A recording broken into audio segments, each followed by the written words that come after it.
नमस्कार दोस्तों, मैं मनदीप सिंह एडवांस क्लासेस के इस ऑनलाइन प्लेटफॉर्म पर एक बार फिर से आपका जोरदार स्वागत करता हूं। दोस्तों आइए दोस्तों, आज हम बात करेंगे पंचायत राज व्यवस्था के अंतर्गत कंपटीशन एग्जाम्स में पूछे जाने वाले सभी महत्वपूर्ण प्रश्नों की। दोस्तों तो चलिए दोस्तों शुरुआत करते हैं अपने आज के सेशन की पहले प्रश्न से। देखते हैं पहला प्रश्न क्या है आज हमारे सामने।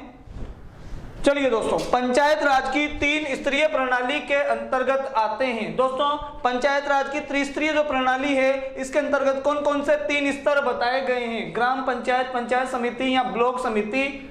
दूसरा ऑप्शन है पंचायत समिति, ब्लॉक समिति, जिला परिषद, ब्लॉक समिति, जिला परिषद, पंचायत समिति या ग्राम पंचायत, पंचायत समिति और जिला परिषद। बताइए दोस्तों इस प्रश्न का सही आंसर क्या होगा? पंचायत राज व्यवस्था के अंतर्गत जो त्रिस्तरीय पंचायत राज व्यवस्था प्रारंभ की गई है, इस त्रिस्तरीय पंचायत राज व्यवस्था के अंतर्गत कौन कौन से तीन स्तर बताए गए हैं? बताइए दोस्तों कौन कौन से तीन स्तर बताए गए हैं? तो इस प्रश्न का सही आंसर हो जाएगा ऑप्शन नंबर 4।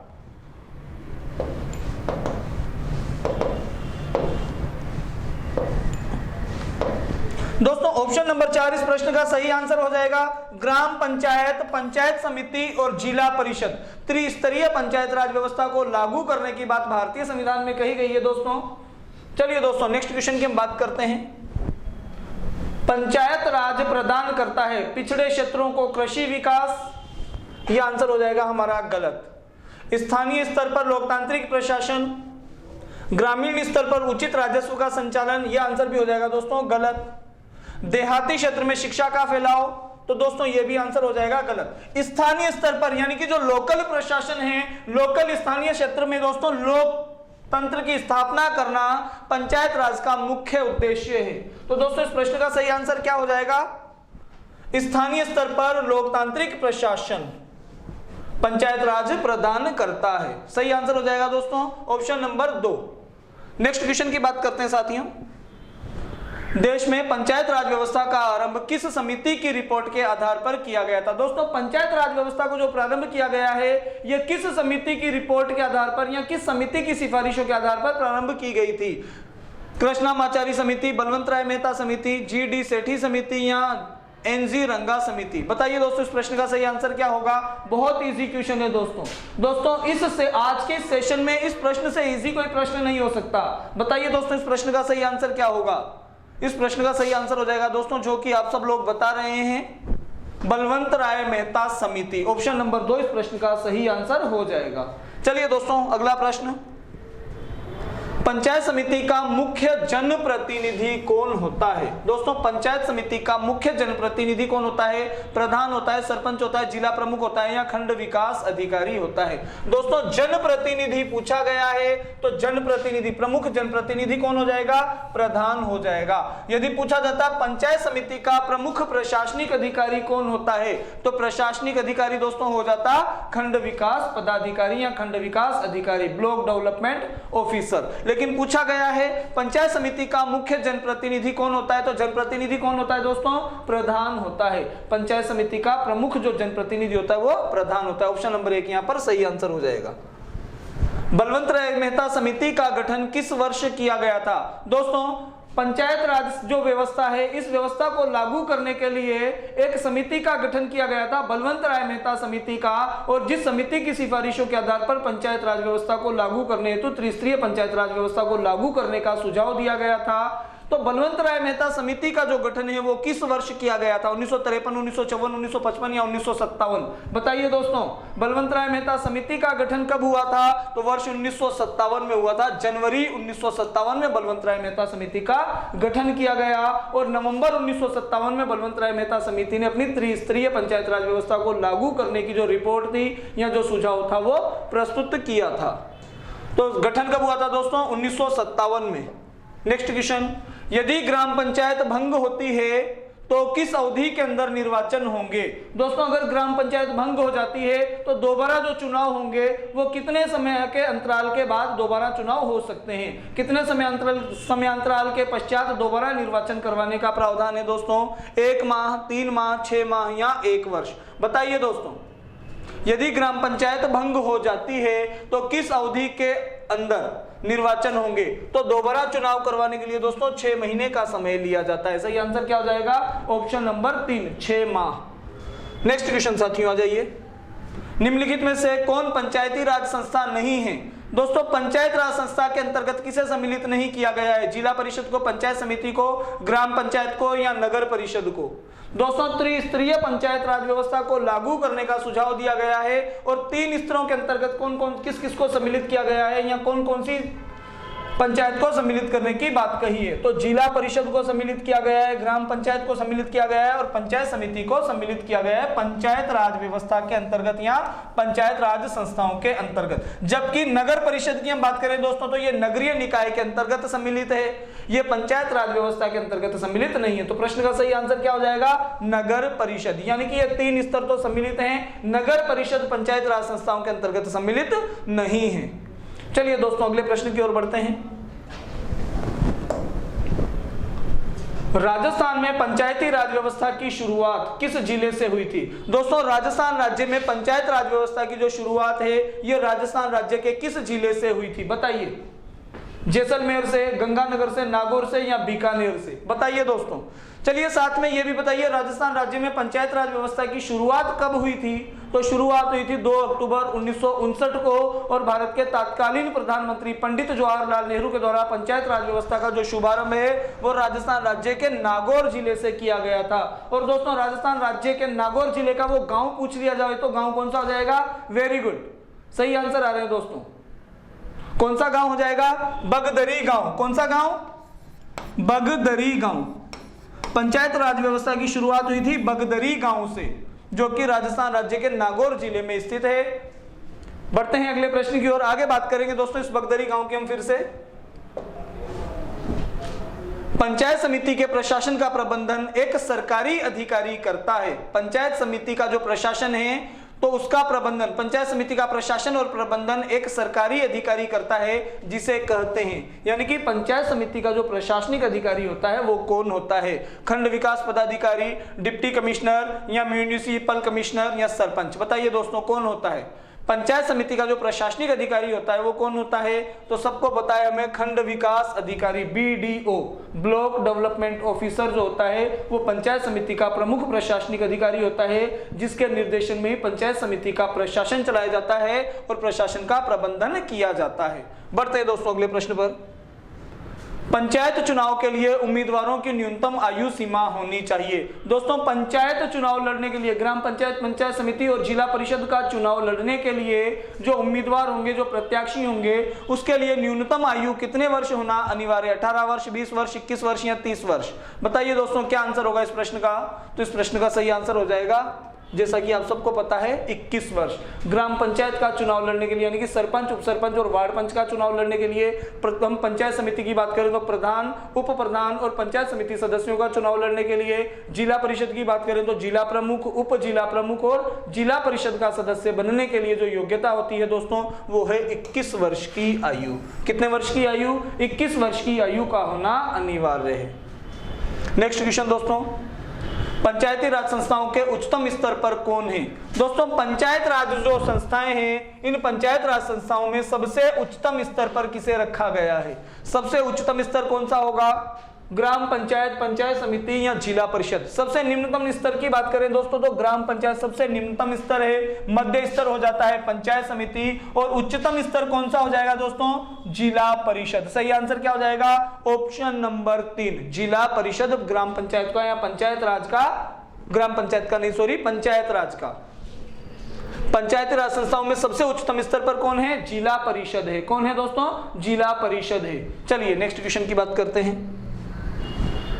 भारतीय संविधान के निम्नलिखित अनुच्छेदों में से कौन सा अनुच्छेद राज्य सरकारों को ग्राम पंचायतों को संगठित करने का निर्देश देता है? ग्राम पंचायतों के गठन की जो गठन का जो प्रावधान है या निर्देश है यह भारतीय संविधान के किस अनुच्छेद में दिया गया है? भारतीय संविधान का ऐसा कौन सा अनुच्छेद है जो राज्य सरकारों को निर्देश देता है ग्राम पंचायतों का गठन करने का? तो दोस्तों नीति निर्देशक तत्वों के अंतर्गत अनुच्छेद 40 में ग्राम पंचायतों का गठन करने की बात कही गई है। सही आंसर क्या हो जाएगा? अनुच्छेद 40, ऑप्शन नंबर 1। इजी क्वेश्चन है दोस्तों बिल्कुल। पंचायत राज विषय है। दोस्तों पंचायत राज को किस सूची में सम्मिलित किया गया है? जो पंचायत राज है इसको किस सूची में रखा गया है? समवर्ती सूची में, केंद्र संघ सूची में या राज्य सूची में? केंद्र सूची लिखा हुआ है दोस्तों, यहां पर हो जाएगा संघ सूची। एक ही बात है, संघ सूची होना चाहिए था। वैसे केंद्र भी गलत नहीं होगा। संघ सूची में, समवर्ती सूची में या राज्य सूची में पंचायत राज किस सूची का विषय है दोस्तों, बताइए। तो पंचायत राज को रखा गया है दोस्तों राज्य सूची में। किस सूची में? राज्य सूची में रखा गया है। नेक्स्ट क्वेश्चन, भारतीय संविधान के किस भाग में पंचायत राज से संबंधित प्रावधान है? दोस्तों पंचायत राज का जो उल्लेख है वो भारतीय संविधान के किस भाग में किया गया है? तो भाग 9 में किया गया है। किस भाग में किया गया है? भाग 9 में किया गया है। और अगर अनुच्छेद की बात करें दोस्तों तो भारतीय संविधान का अनुच्छेद 243 आर्टिकल 243 में क से लेकर ण तक, या ए से लेकर ओ तक पंचायत राज व्यवस्था का उल्लेख किया गया है, या पंचायत राज संबंधी प्रावधानों का उल्लेख यहां पर देखने को मिलता है। नेक्स्ट क्वेश्चन की ओर बढ़े साथियों। 73वें संविधान संशोधन के द्वारा संविधान में कौन सी अनुसूची जोड़ी गई? इंपॉर्टेंट क्वेश्चन है दोस्तों, यहां से क्वेश्चन पूछे जाने के आसार होते हैं। 11वीं अनुसूची को, यहां पर जो 11वीं अनुसूची है, इस 11वीं अनुसूची को 73वें संविधान संशोधन के द्वारा संविधान में जोड़ा गया। एग्जाम में क्वेश्चन पूछा जाता है 11वीं अनुसूची को किस संविधान संशोधन के द्वारा जोड़ा गया? तो 73वें संविधान संशोधन के द्वारा। यहाँ क्वेश्चन पूछा जा सकता है 73वें संविधान संशोधन के द्वारा कौन सी अनुसूची संविधान में सम्मिलित की गई? दोस्तों मूल भारतीय संविधान में 8 अनुसूचियां थी, वर्तमान में 12 अनुसूचियां हैं। 9वीं अनुसूची, 10वीं अनुसूची, 11वीं अनुसूची और 12वीं अनुसूची भारतीय संविधान में बाद में जोड़ी गई हैं। और दोस्तों बात करें हम तो जो 11वीं अनुसूची है ये किस संविधान संशोधन के द्वारा जोड़ी गई है? 73वें संविधान संशोधन के द्वारा जोड़ी गई है। कब जोड़ी गई थी? तो 73वां संविधान संशोधन कब पारित हुआ दोस्तों? 1992 में ये पारित हुआ और 24 अप्रैल 1993 से 73वां संविधान संशोधन प्रभावी हो गया। तो दोस्तों जब 73वां संविधान संशोधन हुआ तो 73वें संविधान संशोधन के द्वारा भारतीय संविधान में 11वीं अनुसूची को सम्मिलित किया गया था। कौन सी अनुसूची सम्मिलित की गई थी दोस्तों? तो 11वीं अनुसूची सम्मिलित की गई थी। नेक्स्ट क्वेश्चन साथियों, भारतीय संविधान के किस भाग में नगर पालिकाओं से संबंधित प्रावधान है? दोस्तों नगर पालिकाओं से संबंधित यानी कि नगर निकायों का जो उल्लेख है वो भारतीय संविधान के किस भाग में किया गया? अनुच्छेद नहीं, सॉरी, भाग। नगर निकायों का जो प्रावधान है वो भारतीय संविधान के किस भाग में किया गया है? बताइए दोस्तों, भाग 4 का, भाग 9 का, भाग 14 का या भाग 22? बताइए दोस्तों, नगर पालिकाओं से संबंधित जो प्रावधान है वो भारतीय संविधान के किस भाग में किए गए हैं? तो भाग 9 क में किए गए हैं। नगर निकाय तो दोस्तों भाग 9 में, और पंचायत जो नगर निकाय हैं वो भारतीय संविधान के भाग 9 क में।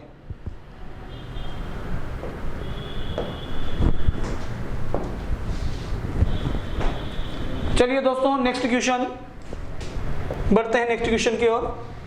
भारतीय संविधान के किस भाग में नगर पालिकाओं से संबंधित प्रावधान है? दोस्तों भारतीय संविधान के किस भाग में नगर पालिकाओं से संबंधित प्रावधान किए गए हैं? भाग 4 क में, भाग 9 क में, भाग 14 क में या भाग 22 में? बताइए दोस्तों किस भाग में नगर पालिकाओं से संबंधित? तो नगर पालिकाओं से तात्पर्य हो जाएगा दोस्तों यहाँ पर नगर निकाय। नगर निकाय, तो नगर निकाय से संबंधित जो प्रावधान है ये भारतीय संविधान के किस भाग में किए गए हैं? तो दोस्तों नगर निकायों के प्रावधान भारतीय संविधान के भाग 9 क में हैं, जबकि पंचायत राज संबंधी जो प्रावधान है उनका उल्लेख भारतीय संविधान के भाग 9 में किया गया है। नगर निकाय भाग 9 का और पंचायत राज भाग 9, याद रखना है दोस्तों, में क्वेश्चन पूछा जाता है यहां से। संविधान के किस भाग में ग्राम पंचायतों की स्थापना की बात कही गई है? दोस्तों ग्राम पंचायतों का गठन करने की जो बात है ये भारतीय संविधान के किस भाग में कही गई है? भाग 3, भाग 4, भाग 5 या भाग 6? तो दोस्तों नीति निर्देशक तत्वों के अंतर्गत भारतीय संविधान के अनुच्छेद 40 में ग्राम पंचायतों के गठन की बात कही गई है, और जो अनुच्छेद 40 है इसका वर्णन भारतीय संविधान के भाग 4 में किया गया है। इस प्रश्न का सही आंसर हो जाएगा दोस्तों भाग 4। बढ़ते हैं दोस्तों आज के अगले क्वेश्चन की ओर। 73वां संविधान संशोधन अधिनियम किस तिथि को लागू हुआ? दोस्तों इंपॉर्टेंट क्वेश्चन है, यहाँ से एग्जाम में क्वेश्चन पूछे जाने के बहुत ज्यादा चांस होते हैं। 73वां जो संविधान संशोधन है ये कब लागू हुआ था? 24 अप्रैल 1993, 24 अप्रैल 1994, 24 मई 1993 या 24 मई 1994? बताइए दोस्तों किस दिन लागू हुआ था 73वां संविधान संशोधन? इंपॉर्टेंट क्वेश्चन है दोस्तों और ये सभी को आना चाहिए। तो 73वां संविधान संशोधन 24 अप्रैल 1993 को लागू हुआ था, और प्रति वर्ष 24 अप्रैल को हम कौन सा दिवस मनाते हैं? तो पंचायत राज दिवस मनाते हैं। कौन सा दिवस मनाते हैं दोस्तों? पंचायत राज दिवस मनाते हैं। पंचायत राज दिवस मनाते हैं। किस दिन मनाते हैं दोस्तों? 24 अप्रैल को हम प्रतिवर्ष कौन सा दिवस? पंचायत राज दिवस मनाते हैं। ठीक है दोस्तों, बढ़ते हैं आज के अगले क्वेश्चन की ओर। किस संवैधानिक संशोधन के द्वारा पंचायती राज संस्थाओं को संवैधानिक दर्जा प्रदान किया गया है? दोस्तों, किस संविधान संशोधन के द्वारा पंचायत राज संस्थाओं को संवैधानिक दर्जा प्रदान किया गया? संवैधानिक दर्जा यानी कि इन्हें कानूनी मान्यता जो प्रदान की गई वो किस संविधान संशोधन के द्वारा प्रदान की गई थी? तो दोस्तों अभी हमने बात की थी 73वें संविधान संशोधन के द्वारा पंचायत राज को जो है वो संवैधानिक दर्जा प्रदान किया गया था। यानी कि 73वें संविधान संशोधन के द्वारा पंचायत राज का जो विषय है इसे संवैधानिक दर्जा प्रदान किया गया और भारत के प्रत्येक राज्य में पंचायत राज व्यवस्था को लागू करना संवैधानिक प्रावधान घोषित कर दिया गया। यानी कि 73वें संविधान संशोधन के पश्चात भारत के प्रत्येक राज्य में पंचायत राज व्यवस्था के अंतर्गत त्रिस्तरीय पंचायत राज व्यवस्था को लागू करना अनिवार्य कर दिया गया दोस्तों। तो सही आंसर क्या हो जाएगा? ऑप्शन नंबर 3, 73वां संविधान संशोधन। अगला क्वेश्चन, पंचायत समिति के सदस्य मनोनीत होते हैं, प्रत्यक्ष रूप से चुने जाते हैं या अप्रत्यक्ष रूप से निर्वाचित होते हैं या राज्य सरकार के द्वारा नियुक्त किए जाते हैं? बताइए दोस्तों सही आंसर क्या होगा?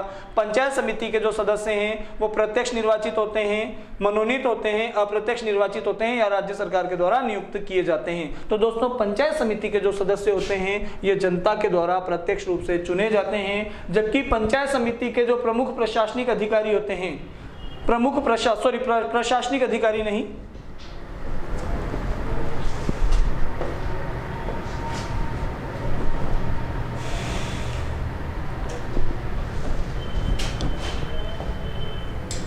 चलिए दोस्तों बढ़ते हैं अगले प्रश्न की ओर। पंचायत समिति के सदस्य मनोनीत होते हैं, प्रत्यक्ष रूप से चुने जाते हैं, अप्रत्यक्ष रूप से निर्वाचित होते हैं या राज्य सरकार के द्वारा नियुक्त होते हैं? बताइए दोस्तों, पंचायत समिति के जो सदस्य हैं ये मनोनीत होते हैं, प्रत्यक्ष रूप से चुने जाते हैं या फिर अप्रत्यक्ष रूप से चुने जाते हैं या राज्य सरकार के द्वारा नियुक्त किए जाते हैं? बताइए दोस्तों इस प्रश्न का सही आंसर क्या होगा? तो पंचायत समिति के सदस्यों को तो जनता के द्वारा प्रत्यक्ष रूप से चुना जाता है। किसके द्वारा चुना जाता है दोस्तों? तो जनता के द्वारा इन्हें प्रत्यक्ष रूप से चुना जाता है। जबकि पंचायत समिति का जो प्रमुख जनप्रतिनिधि होता है यानी कि प्रधान, तो प्रधान और उप प्रधान का चुनाव पंचायत समिति के सदस्यों के द्वारा अप्रत्यक्ष रूप से होता है। जबकि पंचायत समिति के जो सदस्य होते हैं इनका निर्वाचन कैसे होता है दोस्तों? प्रत्यक्ष रूप से होता है या प्रत्यक्ष रूप से इन्हें चुना जाता है। नेक्स्ट क्वेश्चन, पंचायतों की अवधि है। दोस्तों पंचायतों का कार्यकाल, अवधि से तात्पर्य होगा यहाँ पर कार्यकाल। पंचायतों का जो कार्यकाल है, ग्राम पंचायत, पंचायत समिति और जिला परिषद जो हैं इनका कार्यकाल कितना है? पंचायत राज संस्थाओं का कार्यकाल कितने वर्ष होता है दोस्तों? तो 5 वर्ष होता है। कितने वर्ष होता है? 5 वर्ष होता है। ऑप्शन नंबर 1 इस प्रश्न का सही आंसर हो जाएगा। नेक्स्ट क्वेश्चन, संविधान की 11वीं अनुसूची में पंचायती राज संस्थाओं के लिए कितने विषय सूचीबद्ध हैं? दोस्तों संविधान की जो 11वीं अनुसूची है, 11वीं अनुसूची में पंचायत राज संस्थाओं से संबंधित कुल कितने विषयों को सूचीबद्ध किया गया है? तो दोस्तों 11वीं अनुसूची में कितने विषय जोड़े गए हैं? 29 विषय जोड़े गए हैं। कितने विषय जोड़े गए हैं? 29 विषय जोड़े गए हैं। पूछा जाए कि 11वीं अनुसूची किस संविधान संशोधन के द्वारा? तो 73वें संविधान संशोधन के द्वारा जोड़ी गई और 73वें संविधान संशोधन के द्वारा पंचायत राज संस्थाओं को 29 विषय प्रदान किए गए हैं। अगला क्वेश्चन, पंचायत राज का स्वर्ण जयंती समारोह आयोजित हुआ था। बताइए दोस्तों पंचायत राज का जो स्वर्ण जयंती समारोह है वो कब आयोजित हुआ था? 2 अक्टूबर 2009 को, 2 अक्टूबर 2010 को, 14 नवंबर 2009 को या 14 नवंबर 2010 को? बताइए दोस्तों स्वर्ण जयंती समारोह जो है वो कब आयोजित हुआ था? तो दोस्तों 2 अक्टूबर 1959 को दोस्तों पंचायत राज व्यवस्था का शुभारंभ किया गया था और पंचायत राज व्यवस्था के 50 वर्ष पूर्ण होने के उपलक्ष्य में 2 अक्टूबर 2009 को, कब दोस्तों? 2 अक्टूबर 2009 को पंचायत राज व्यवस्था का स्वर्ण जयंती समारोह आयोजित किया गया। कब आयोजित किया गया? 2 अक्टूबर 2009 को पंचायत राज का स्वर्ण जयंती समारोह आयोजित हुआ था। और कहां पर आयोजित हुआ था दोस्तों? तो वहीं पर आयोजित होगा जहां पर इसकी शुरुआत हुई थी। 2 अक्टूबर 1959 को पंचायत राज व्यवस्था का शुभारंभ कहां पर हुआ था? तो राजस्थान राज्य के नागौर जिले के बगदरी गांव से पंचायत राज व्यवस्था का शुभारंभ हुआ था। और स्वर्ण जयंती समारोह भी कहां पर मनाया जाएगा? राजस्थान राज्य के नागौर जिले के बगदरी गांव में मनाया जाएगा। ठीक है दोस्तों, बढ़ते हैं अगले प्रश्न की ओर। पंचायती राज संस्थाओं के चुनाव करवाने का दायित्व है। दोस्तों, पंचायत राज संस्थाओं का चुनाव करवाना किसके अधिकार क्षेत्र में आता है? भारतीय निर्वाचन आयोग के, या इनके चुनाव भारतीय निर्वाचन आयोग करवाता है, पंचायती राज विभाग करवाता है, या राजस्थान सरकार का, राज्य निर्वाचन आयोग का, या मुख्य निर्वाचन आयुक्त का? बताइए दोस्तों, ये दायित्व किसका है? भारतीय निर्वाचन आयोग का, पंचायती राज विभाग का, या राजस्थान सरकार का, राज्य निर्वाचन आयोग का, या मुख्य निर्वाचन आयुक्त का? तो दोस्तों, पंचायत राज संस्थाओं के जो चुनाव करवाए जाते हैं ये करवाए जाते हैं राज्य निर्वाचन आयोग के द्वारा। दोस्तों, राज्य निर्वाचन आयोग के द्वारा पंचायत राज संस्थाओं के चुनाव करवाए जाते हैं। और इसके अतिरिक्त हम बात करें तो नगर निकायों के जो चुनाव है वो भी कौन करवाता है? राज्य निर्वाचन आयोग ही करवाता है। बढ़े अगले प्रश्न की ओर। चलिए, भारत गांवों का देश है, इस पर विचार करते हुए किसने कहा था यदि गांव नष्ट होते हैं तो भारत नष्ट हो जाएगा? दोस्तों, यह कथन किसका है कि भारत गांवों का देश है और अगर गांव नष्ट होते हैं तो भारत नष्ट हो जाएगा, और यदि गांवों का विकास होता है तो भारत का विकास संभव है। तो हमें भारत का विकास करने के लिए गांवों की ओर ध्यान देना होगा। यदि गांव नष्ट होते हैं तो भारत नष्ट हो जाएगा, और अगर गांवों का विकास होता है तो भारत का विकास स्वतः ही संभव है। यह कथन किसका था? पंडित जवाहरलाल नेहरू का, महात्मा गांधी का, डॉक्टर राजेंद्र प्रसाद का, उपयुक्त में से कोई नहीं, यानी कि किसी का भी नहीं। तो दोस्तों, यह कथन किसका था? महात्मा गांधी का। किसने कहा था? महात्मा गांधी ने कहा था कि यदि भारत का विकास हम करना चाहते हैं तो हमें गांवों की ओर ध्यान देना होगा। अगर गांवों का विकास होता है तो भारत का विकास होगा, और अगर भारत के गांव नष्ट होते हैं तो भारत नष्ट हो जाएगा, या भारत नष्ट हो सकता है। तो गांवों की ओर हमें ध्यान देना होगा। यदि गांव नष्ट होते हैं तो भारत नष्ट हो जाएगा, तो हमें गांवों के विकास की ओर अग्रसर होना पड़ेगा, और गांवों का विकास होता है तो भारत का विकास संभव है। बढ़ते हैं दोस्तों अगले प्रश्न पर। सबसे पहला राज्य कौन सा है जहां पर पंचायती राज की स्थापना सर्वप्रथम की गई थी या सर्वप्रथम हुई थी? तो दोस्तों, सबसे पहले पंचायत राज व्यवस्था की जो शुरुआत हुई थी वो राजस्थान राज्य से हुई थी। अभी पढ़ चुके हम 2 अक्टूबर 1959 को राजस्थान राज्य के नागौर जिले के बगदरी गांव से पंचायत राज व्यवस्था का शुभारंभ हुआ था, और राजस्थान पंचायत राज व्यवस्था को लागू करने वाला भारत का प्रथम राज्य बन गया था। दोस्तों, चलिए बढ़ते हैं अगले प्रश्न की ओर। सर्वप्रथम पंचायती राज योजना का उद्घाटन कब और कहां हुआ? बताइए दोस्तों, पंचायती राज जो व्यवस्था है इसका उद्घाटन या शुभारंभ कब हुआ था और कहां पर हुआ था? तो कब हुआ था दोस्तों? 2 अक्टूबर 1959 को हुआ था। कब हुआ था? 2 अक्टूबर 1959 को हुआ था। और कहां पर हुआ था? नागौर में हुआ था। सही आंसर क्या हो जाएगा? Option number 2। सही आंसर क्या हो जाएगा दोस्तों? Option number 2। पंचायती राज व्यवस्था का शुभारंभ नागौर जिले से हुआ था और 2 अक्टूबर 1959 को हुआ था।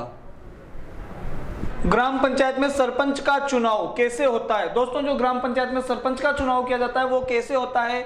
सरपंच का चुनाव जनता के द्वारा प्रत्यक्ष रूप से किया जाता है, या सरपंच का चुनाव पंचायत के पंचों के द्वारा होता है, या सरपंच को राज्य सरकार के द्वारा मनोनीत किया जाता है, अथवा जिलाधीश के द्वारा मनोनीत किया जाता है? बताइए दोस्तों, सरपंच का जो चुनाव है वो कैसे होता है? तो दोस्तों, सरपंच का चुनाव जनता के द्वारा किया जाता है, और सरपंच का चुनाव कैसे होता है? प्रत्यक्ष रूप से होता है। बहुत ईजी प्रश्न है दोस्तों। ग्राम पंचायत में सरपंच का जो चुनाव है वो जनता के द्वारा प्रत्यक्ष रूप से किया जाता है। बढ़ते हैं अगले प्रश्न की ओर। पंचायतें यदि समय से पहले भंग होती हैं तो कितने समय के भीतर उनका चुनाव होना अनिवार्य है? दोस्तों, अगर ग्राम पंचायत समय से पहले भंग हो जाती है तो भंग होने के बाद दोस्तों कितने समय के भीतर ग्राम पंचायत का चुनाव करवाना अनिवार्य होगा?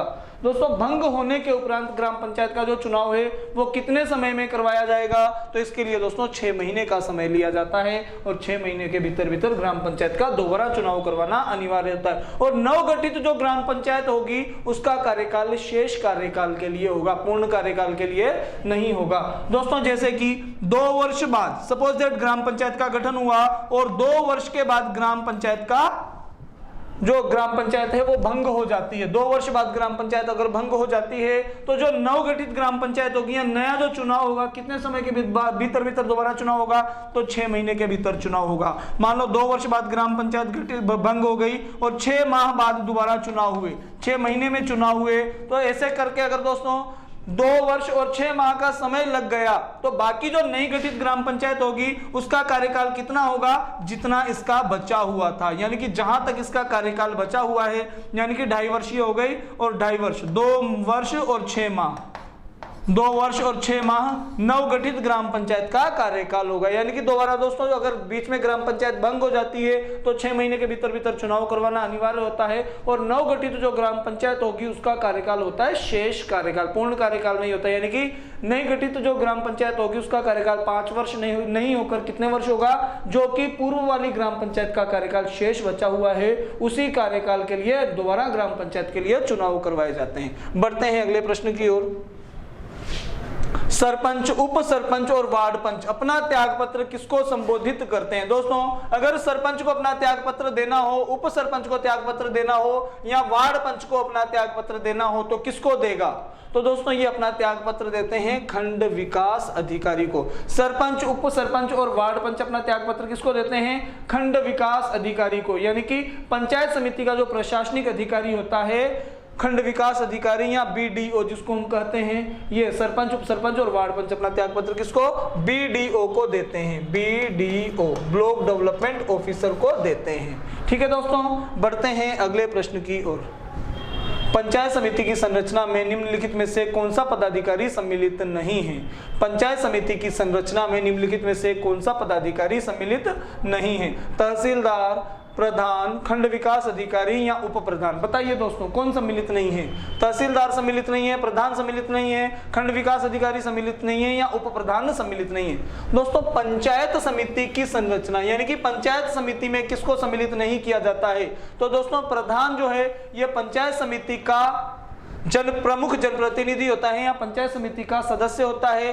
खंड विकास अधिकारी पंचायत समिति का प्रमुख प्रशासनिक अधिकारी होता है, और दोस्तों उप प्रधान भी पंचायत समिति का प्रशासनिक अधिकारी नहीं होकर ये क्या हो जाएगा? जनप्रतिनिधि हो जाएगा। क्या हो जाएगा दोस्तों? जनप्रतिनिधि। ये दोनों जनप्रतिनिधि हैं और ये प्रशासनिक अधिकारी है, जबकि तहसीलदार का पंचायत समिति से कोई संबंध नहीं है। यानी कि पंचायत समिति की संरचना में तहसीलदार को सम्मिलित नहीं किया जाता है। प्रश्न का सही आंसर क्या हो जाएगा? ऑप्शन नंबर 1, यानी कि पंचायत समिति की संरचना में कौन सा पदाधिकारी सम्मिलित नहीं है? तो तहसीलदार सम्मिलित नहीं है। बढ़ते हैं दोस्तों अगले प्रश्न पर। पंचायत समिति का प्रधान अपना त्याग पत्र किसको देता है? दोस्तों पंचायत समिति का जो प्रधान होता है ये अपना त्याग पत्र किसको देता है? बताइए दोस्तों, प्रधान अपना त्याग पत्र किसको देगा? जिलाधीश को देगा, विकास अधिकारी को देगा, उप प्रधान को देगा या जिला प्रमुख को देगा? पंचायत समिति का जो प्रधान होता है वो अपना त्याग पत्र किसको देता है? बताइए दोस्तों किसको देता है त्याग पत्र? तो ये त्याग पत्र देता है जिला प्रमुख को। किसको दोस्तों? जिला प्रमुख को। जो पंचायत समिति का प्रधान होता है ये अपना त्याग पत्र जिला प्रमुख को देता है, जबकि पंचायत समिति का उप प्रधान और पंचायत समिति के जो सदस्य होते हैं वो अपना त्याग पत्र किसको देते हैं दोस्तों? प्रधान को देते हैं। उप प्रधान और पंचायत समिति सदस्य तो अपना त्याग पत्र प्रधान को देंगे, जबकि प्रधान देगा जिला प्रमुख को। किसको? जिला प्रमुख को। बढ़ते हैं अगले प्रश्न की ओर। जिला परिषद का प्रमुख अपना त्याग पत्र किसको संबोधित करता है? दोस्तों जिला परिषद का जो प्रमुख होता है वो अपना त्याग पत्र किसको संबोधित करता है? तो जिला प्रमुख का जो जिला परिषद है, जिला परिषद का प्रमुख कौन होता है दोस्तों? तो ये होता है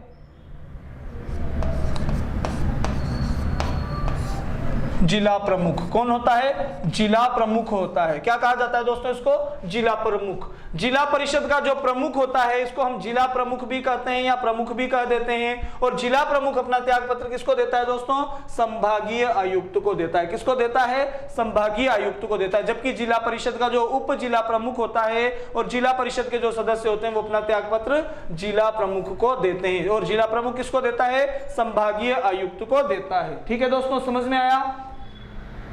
वेरी गुड। बढ़े अगले प्रश्न की ओर। चलिए, ग्राम सभा की बैठकों की अध्यक्षता कौन करता है? दोस्तों ग्राम सभा ग्राम सभा की बैठकों की अध्यक्षता किसके द्वारा की जाती है? तो सरपंच के द्वारा, गांव के वरिष्ठ नागरिक के द्वारा, ग्राम सेवक के द्वारा, या ग्राम विकास अधिकारी या उसके प्रतिनिधि के द्वारा। बताइए दोस्तों किसके द्वारा की जाती है? ग्राम सभा की बैठकों की अध्यक्षता कौन करता है? तो सरपंच करता है दोस्तों। और ग्राम सभा की बैठकों में भाग कौन लेता है? तो ग्राम पंचायत के सभी सदस्य, यानी कि सरपंच, उप सरपंच और सभी वार्ड पंच तो इसमें भाग लेते ही हैं। इसके अतिरिक्त दोस्तों ग्राम पंचायत क्षेत्र के जो सभी पंजीकृत मतदाता हैं वो भी ग्राम सभा की बैठकों में भाग लेते हैं। और ग्राम सभा की गणपूर्ति कितनी होती है दोस्तों? कोरम कितना निर्धारित किया गया है? 1/10।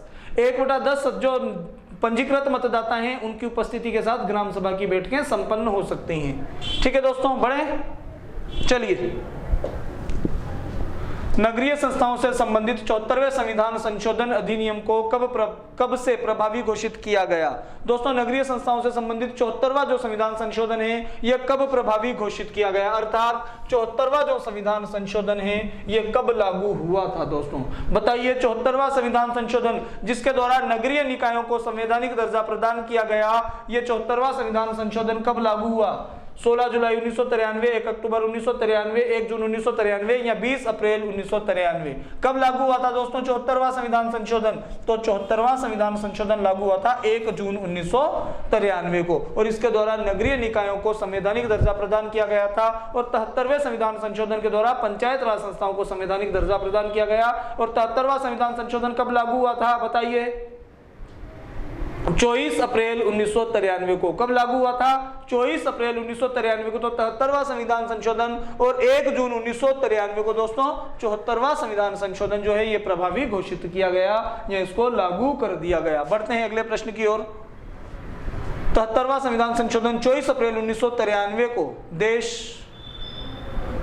73वां संविधान संशोधन 24 अप्रैल 1993 से देश में प्रभावी हुआ, यह राजस्थान में प्रोत्साहित करेगा। यानी कि दोस्तों जो 73वां संविधान संशोधन है जो 24 अप्रैल 1993 को लागू हुआ था, यह राजस्थान राज्य में क्या प्रोत्साहित करेगा? राजस्थान राज्य या किसी भी राज्य में किस चीज को प्रोत्साहित करने के लिए यह 73वां संविधान संशोधन प्रभावी किया गया? नई एकीकृत राज्य व्यवस्था को, ग्राम स्वराज्य बुनियाद को, या स्वशासन व्यवस्था को, या शासन सत्ता के विकेंद्रीकरण को? बताइए दोस्तों इस प्रश्न का। बहुत लाजवाब प्रश्न है दोस्तों, इस प्रकार के क्वेश्चन एग्जाम में हर बार देखने को मिलते हैं। बताइए दोस्तों इस प्रश्न का सही आंसर क्या होगा?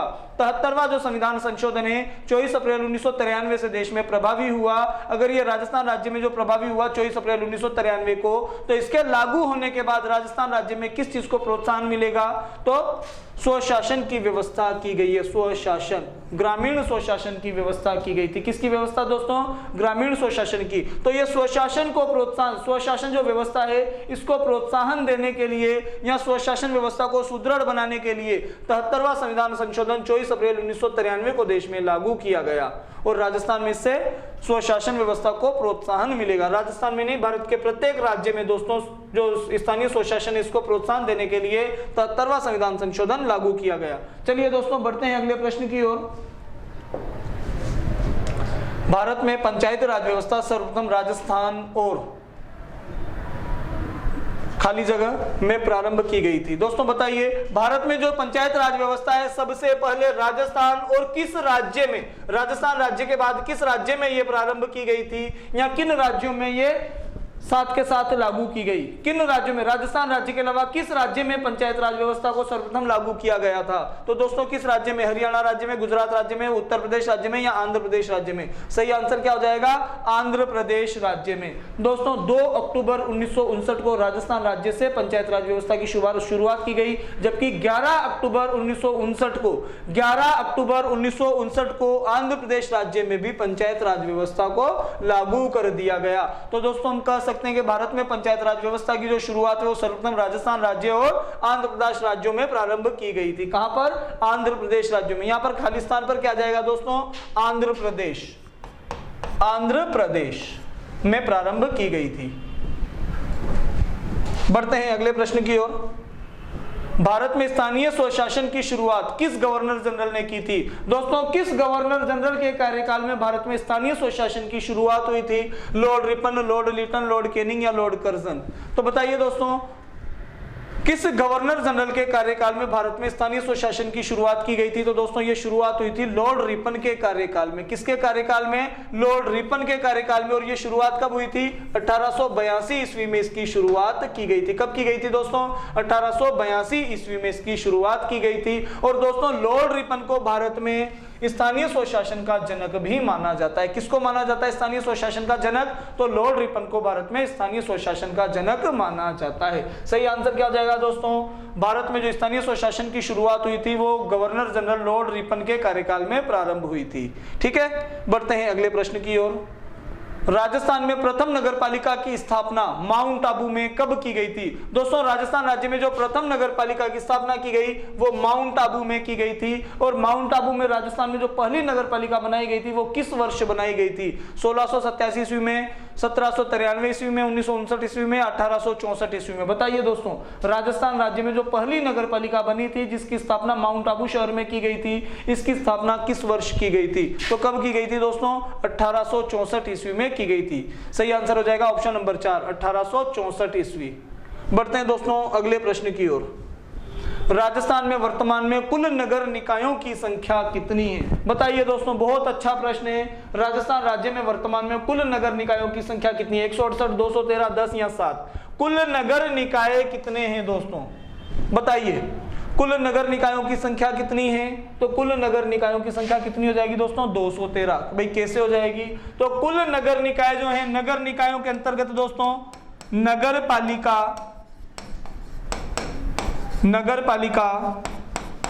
नगर परिषद